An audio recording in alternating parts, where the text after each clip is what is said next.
Alright, welcome back to the SuperCoach Nuff channel. In this video we're going to do an update on the uh, Fantasy Premier League side in the 2023-24 preseason. So a few changes have been made just based on a bit of preseason form and predicted sides. Uh, at the time of recording we've got about a week and a half I think it is till the season kickoff, so still plenty of time for it to change, but thought we'd take a look anyway. So probably the first thing that's different. Well, I probably should have actually checked on the previous video. Um, since the initial sort of team builders, we do have zero point 0.5 left in the bank. So in case there's any quick sort of moves in the first couple of rounds that we need to make but can't quite afford to fund, um, excuse me, with the way Premier League prices rise and fall, the zero point 0.5 is a nice little cushion. So if we have a look at the team, starting with the goalkeepers here. So I've gone away from having two from the same club. Uh, excuse me, got something in my throat. And at the moment, I'm going with Sam Johnston from Crystal Palace and Areola from West Ham. So I did have Fabianski here at one stage, but um, I guess what I'm banking on is maybe Areola gets the job, and then I do have two first choice keepers, which will be handy for a bit of rotation and whatnot. But this may be subject to change. Maybe one of the changes that I make with the extra 0.5 going into match day one, or game week one, I should say.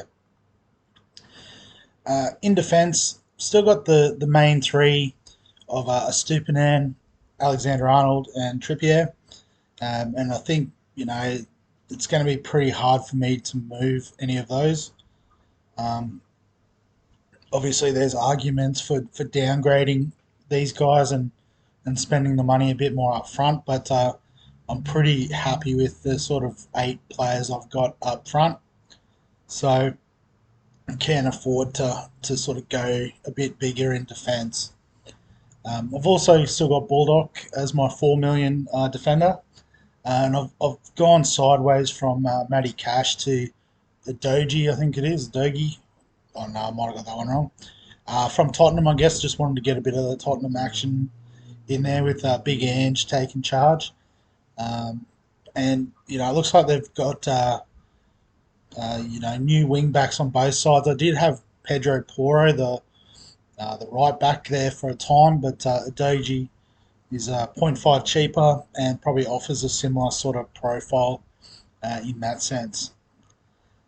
So the midfield's not too different. I've still got Bukayo Saka rather. He's probably the main man for me, I think, in midfield.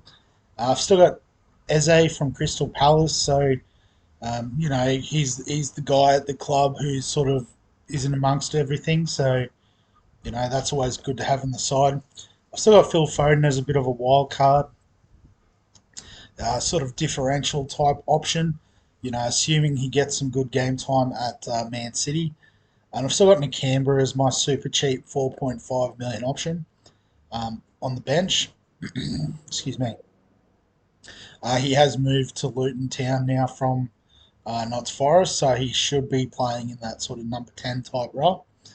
But I have gone with James Maddison, so upgraded from Mitoma from Brighton. Well, I do like him, but again, with Tottenham, Big Ange, and particularly the way his sort of number 8s play, I wanted to get on one of them, and I think Maddison is the most likely to sort of really thrive in that role. So I did have to find a bit of cash, um, which was fine. I did find some in the forward line. So if we scroll down,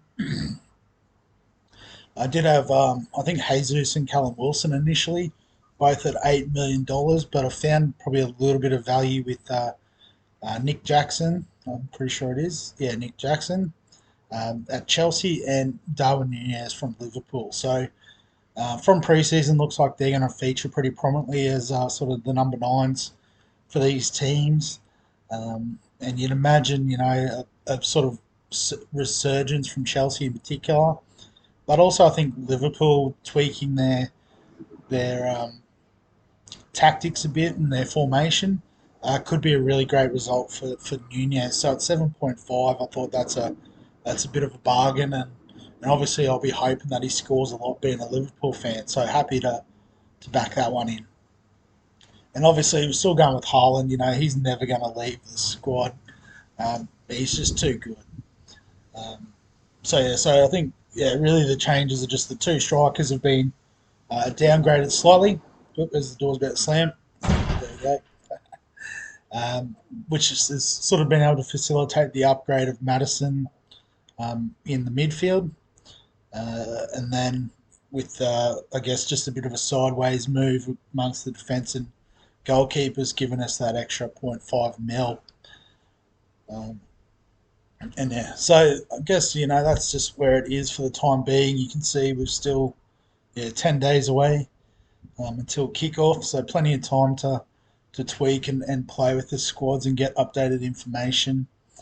But yeah, just a quick one just to let you know where that's at. So if you've got any thoughts, feel free to let us know in the comments section below. If you're enjoying the FPL content, remember, like the video, subscribe to the channel. I'll try to keep it going throughout the summer. Excuse me. And other than that, I'll catch you in the next one.